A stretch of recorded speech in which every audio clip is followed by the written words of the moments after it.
Have you ever experienced some form of bullying? Maybe you're pushed up against a locker, or someone disgracefully in your face talks about how mean you are, or how bad of a person you are, or how ugly you are, or how you'll never be good enough. What about with the recent advancements in technology or social media platforms? Maybe they've commented on your picture and said, "You're not pretty enough," or "You'll never be good enough." This is just the certain implications that are going on in today's life. Kids who are being cyberbullied are often bullied in person as well. Additionally, kids who are cyberbullied have a harder time getting away from their aggressor. Because if you're being bullied by a student in class or in person, and yet they not being stopped, they're going to have that opportunity to continue to bully over the internet or over Facebook or over Twitter or over Instagram or Snapchat or whatever way that aggressor is approaching that person. My name is David Schmidt, and I would like to just present how cyberbullying and bullying in schools needs to stop and how we need to combat it now. The Young Internet Safety Survey from the University of New Hampshire found that 9% of young students that took their survey had experienced some kind of bullying or harassment. And that doesn't include anything that's happening over social media or online. With the severe increase in students with smartphones and on social media every day, the amount of cyberbullying is increased as well. Cyberbullying can happen 24 hours a day, 7 days a week, and can reach every child, even if he or she is alone. Cyberbullying messages and images can be posted anonymously with the intent to discriminate and to hurt that person, and distributed quickly to a wide variety in their audience. It can be difficult and sometimes impossible to even trace that source. Deleting that inappropriate or harassing message, text, or picture is almost impossible to get rid of, because after it is posted or after it is experienced on the web, that can be saved and just transported everywhere. That's why it is important to combat these. It is important that the teachers are informed of this issue and take part in helping to prevent it. Parents need to be more involved in their children's social media lives.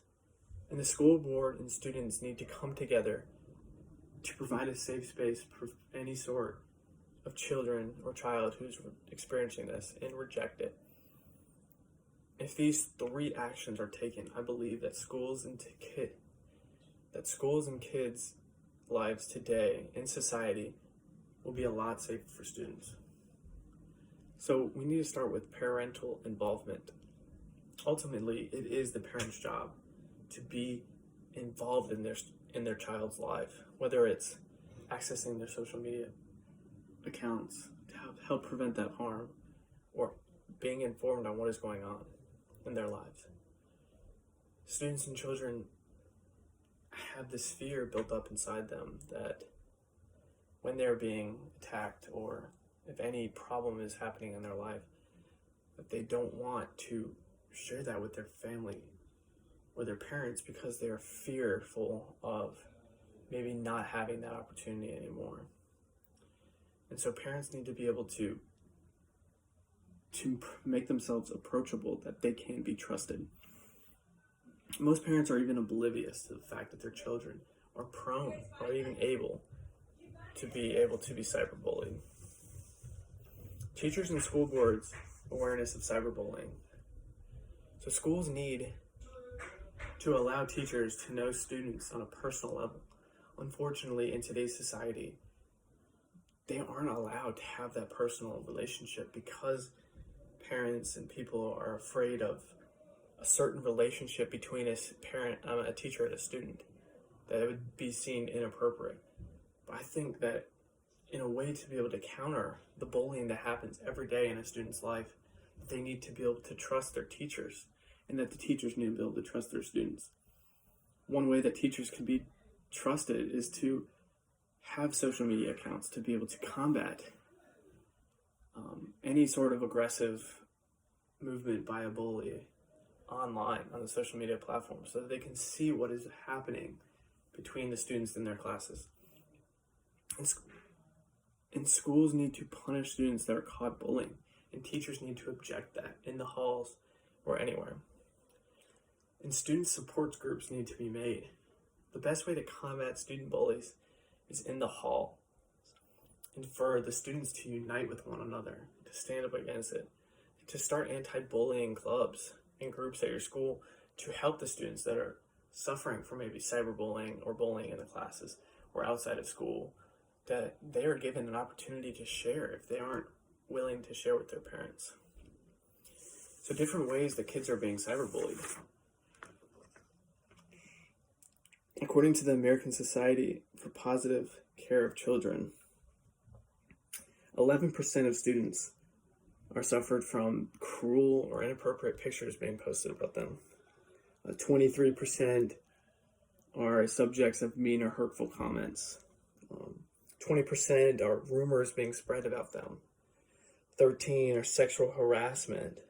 And 12 is threatened to be harmed. In another graph that was shown by the American SPCC is 16% of students in the U.S.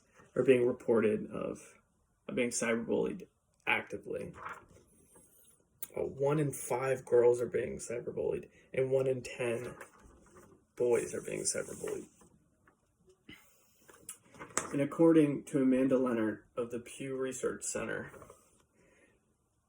a total of 95% of teens are connected with the internet, and 85% of these are on social media platforms.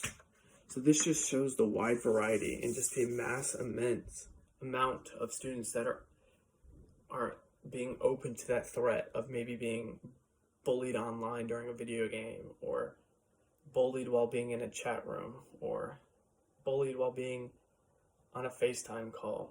And so these are all different sorts of ways that they can be exposed to it. So with the expansion of cyberbullying and the consumption of technology, it is making this cause so much more severe day by day. That's why I hope today is a moment that we will take a step forward and say no to what is being exposed to children online. And this is a very important matter that needs to be addressed, and it starts with us as the individuals, the students that are being exposed to it day by day. And this is just a few ways that it can be resolved.